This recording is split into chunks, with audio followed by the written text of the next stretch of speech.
ओम नमो भगवते वासुदेवाय नमः। जय श्री राम। रामायण कथा किष्किंधा कांड भाग 8। हनुमान सुग्रीव संवाद। पवन कुमार हनुमान शास्त्रविद, नितिज्ञ और सूझबूझ वाले मनीषी थे। जब कब क्या करना चाहिए और क्या नहीं जैसी बातों का उन्हें यथार्थ ज्ञान था। बातचीत करने की कला में वे निपुण थे। उन्होंने देखा आकाश निर्मल हो गया है। अब ना तो बादल ही दिखाई पड़ रहे हैं और ना ही बिजली चमक रही है। वर्षा ऋतु समाप्त हो गई। वे सुग्रीव के विषय में विचार करने लगे। उन्हें स्पष्ट प्रतीत हुआ कि मनोरथ सिद्ध हो जाने के पश्चात सुग्रीव अपने कर्तव्य की अवहेलना करके विलासिता में मगन रहने लगे हैं। उनकी पत्नी रुमा के साथ ही साथ अब तारा भी उनके विलास लीला का एक महत्वपूर्ण अंग बन गई है। राजकाज का भी भार केवल मंत्रियों के भरोसे छोड़कर वे स्वयं स्वेच्छाधारी होते जा रहे हैं। श्री रामचंद्र जी को दिए गए वचन का उन्हें स्मरण भी नहीं रहा। इस प्रकार से सभी तरह के विचार करके हनुमान जी सुग्रीव के पास जाकर बोले, हे राजन, आपको राज्य और यश दोनों की ही प्राप्ति हो चुकी।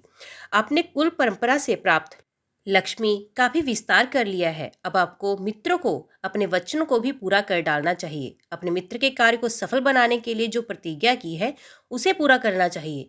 आप तो जानते ही हैं कि श्री राम हमारे परम मित्र और हितैषी हैं। उनके कार्य का समय बीता जा रहा है, इसलिए हमें जनक नंदिनी सीता की खोज आरंभ करनी चाहिए।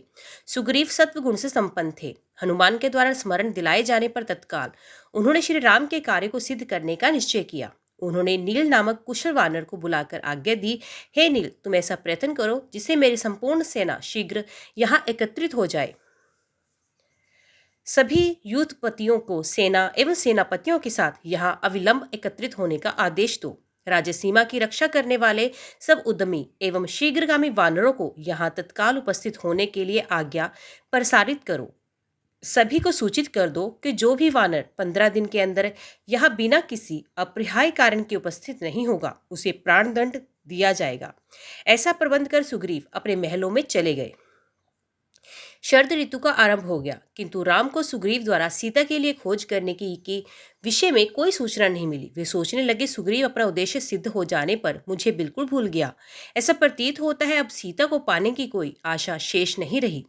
ना जाने सीता पर कैसे बीत रही होगी। राजहंसों के शब्दों को सुनकर निद्रा त्याग करने वाली सीता ना जाने अब कैसे रह रही होगी। ये शरद ऋतु उसे और भी अधिक व्याकुल कर रही होगी। ये सोचते हुए राम सीता को स्मरण करके विलाप करने लगे। उस समय लक्ष्मण फल एकत्रित करने के लिए गए हुए थे। जब लक्ष्मण फल लेकर समीपवर्ती वाटिका से लौटे तो उन्होंने अपने बड़े भाई की अवस्था पर दृष्टिपात किया। लक्ष्मण को देखते ही उन्होंने निश्वास लेकर कहा, हे लक्ष्मण, पृथ्वी को जल प्लावित कर देने वाले गरजते बादल अब शांत होकर पलायन कर गए हैं। आकाश निर्मल हो गया है। चंद्रमा, नक्षत्र और सूर्य की प्रभा पर शरद ऋतु का प्रभाव स्पष्ट दृष्टिगोचर होने लगा है। हंस मानसरोवर का परित्याग कर पुण्य लौट आए हैं और चक्रवातों के समान सरिता के रेतीले तटों पर क्रीड़ा कर रहे हैं। वर्षा काल में मदोमंथ होकर नृत्य करने वाले मोर अब उदास हो गए हैं। सरिता की कलकल करती वेगमयी गति अब मंद पड़ गई है। मानो वे कह रही है कि 4 दिन के यौवन पर मंदोमत होकर गर्व करना उचित नहीं है।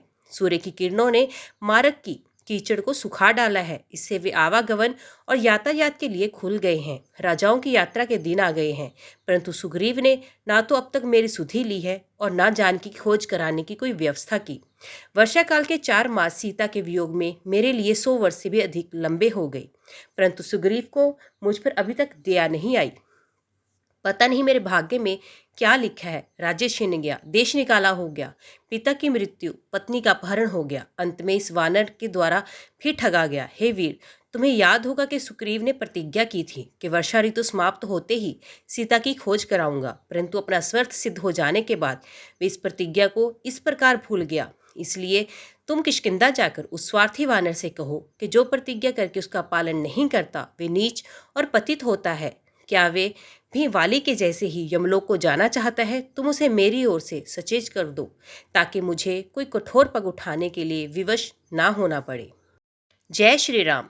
रामायण कथा किष्किंधा कांड भाग 9। लक्ष्मण सुग्रीव संवाद। श्री रामचंद्र जी की आज्ञा पाकर सदैव बड़े भाई के हित में लगे रहने वाले लक्ष्मण क्रुद्ध होकर किष्किंधा की ओर चले गए। मार्ग के वृक्षों को बलपूर्वक गिराते हुए, पर्वत शिखरों को उठाकर फेंकते हुए, नगर की ऊंची ऊंची अट्टालिकाओं से सुशोभित बाजारों और चौराहों को पार कर वे सुग्रीव के राजप्रासाद में जाकर पहुंचे। लक्ष्मण को अत्यंत क्रोधित देखकर सुग्रीव के सुबट भयभीत होकर इधर उधर भागने लगे। लक्ष्मण सीधे सुग्रीव के रनिवास में पहुंचे। वहां से मृदंग की ताल के साथ कोकिलकंठी कामिनाओं के गायनों के स्वर निकल रहे थे। महाबली लक्ष्मण ने सुग्रीव के उस अंतपुर में अनेक रूप रंग की बहुत सी रूप यौवन के गर्व से भरी हुई सुंदरी स्त्री को देखा। नुपुरों की झंकार और कर्धनी की खनखनाहट करती हुई पर स्त्रियों को देखकर शीलवान लक्ष्मण अत्यंत लज्जित हो गए। श्री रामचंद्र जी का कार्य सिद्ध होते ना देखकर कुपित लक्ष्मण ने धनुष की टंकार की, जिससे समस्त दिशाएं गूंज उठी। उस समय सुग्रीव के कक्ष में इंद्र की अप्सराओं को भी लजाने वाली नृत्यांगनाओं नुपुरों और मेखलाओं की झंकार के साथ नृत्य कर रही थी और सुग्रीव मद्यपान से अचेत अर्धनिमीलित नेत्रों से ये सब देख रहे थे। धनुष के टंकार की ध्वनि को सुनते ही नृत्य करने वाली रमणियां भयभीत होकर एक ओर खड़ी हो गई। भय से सुग्रीव का मुख पीला पड़ गया। उसने सहम कर तारा से पूछा, हे प्रिय, रामचंद्र जी का ये छोटा भाई अकारण ही इतना क्रुद्ध होकर क्यों आया है? तुम अपनी मृदु वाणी से उसे शांत करो।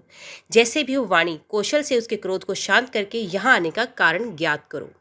पति की आज्ञा का पालन करती हुई मुस्कुराती तारा लक्ष्मण के पास पहुंची। अपने सम्मुख सुंदर युवती को पाकर ब्रह्मचारी लक्ष्मण ने अपने क्रोध को नियंत्रित किया और अपनी दृष्टि झुका ली। लक्ष्मण को दृष्टि झुकाए देख तारा का भय कुछ कम हुआ। तारा मृदुवाणी में बोली, हे रघुकुल श्रेष्ठ, आपके इस क्रोध का क्या कारण है? क्या हमसे कोई अपराध हुआ है? यदि आपके दास सुग्रीव से कोई अपराध हुआ भी हो तो भी आप उस जैसे उदार एवं क्षमाशील महापुरुष को उसे क्षमा प्रदान करनी चाहिए। वे आपके सेवक हैं, कृतघ्न नहीं है, और ना ही वे कपटी एवं मिथ्यावादी हैं। आपके उपकार को वे सदा स्मरण करते रहते हैं और आप दोनों भाइयों का ही गुणगान करते रहते हैं। श्री रामचंद्र की कृपा से ही उन्होंने अपने राज्य को, रूमा को और मुझे प्राप्त किया। भारी दुख के बाद सुख मिलने के कारण उनसे कुछ भूल हो गई हो और वे आपके दर्शन ना कर सके। आप तो जानते ही हैं कि विश्वामित्र और महामुनि भी घृताची नाम का अप्सरा पर मुग्ध होकर 10 वर्ष तक उसके साथ रमण करते रहे थे। फिर सुग्रीव तो एक साधारण व्यक्ति है। हे राघव, मैं हाथ जोड़कर प्रार्थना करती हूँ, आप उन्हें क्षमा कीजिए। मैं आपको विश्वास दिलाती हूँ कि वे श्री रामचंद्र जी के कार्य के लिए राज्य का सुख मुझे, रुमा को और अंगद को भी छोड़ देंगे, और जब तक उनके दुलारी सीता जी को श्री रामचंद्र जी से नहीं मिला देंगे तब तक शांति से नहीं बैठेंगे। वानरों के सरदारों को बुलाने के लिए दूत भेजे जा चुके हैं। आज ही वे सब लोग आने वाले हैं। उन सबको लेकर वे आज ही सीतापति के पास आएंगे। आप क्रोध त्याग कर मेरी बात पर विश्वास करें। मैं कभी मिथ्या भाषण नहीं करती। तारा के वाक्यों से शांत होकर लक्ष्मण सुग्रीव के पास पहुंचे। लक्ष्मण के पहुंचते ही सुग्रीव अपने आसन से उठकर खड़े हो गए। उसके एक ओर रुमा, दूसरी ओर तारा थी। लक्ष्मण ने क्रुद्ध होकर कहा, हे वानरा, संसार जितेंद्रिय, दयालु और कृतज्ञ राजा का ही सम्मान करता है। जो किसी मनुष्य को सहायता देने का वचन देकर भी उसकी सहायता नहीं करता, उसे आत्महत्या जैसा महापाप लगता है। शास्त्रों में घुघाती, चोर और अपना व्रत भंग करने वाले के लिए तो प्रायश्चित का प्रावधान है, परंतु कृतघ्नता के पाप का कोई प्रायश्चित नहीं बताया गया। उसे तो अनंत काल तक नरक की यातनाएं भोगनी पड़ती हैं। रामचंद्र जी ने तुम्हारे साथ जो उपकार किया उसे भुला देना तुम्हारे लिए उचित नहीं है। इसलिए सुग्रीव, अब तुम्हें उस वचन का पालन करना चाहिए जो तुमने उन्हें दिया था। लक्ष्मण की बात सुनकर सुग्रीव अत्यंत नम्रता के साथ बोला, हे रघुकुल तिलक, श्री रामचंद्र जी की दया से ही मैंने अपना खोया हुआ राज्य फिर से पाया।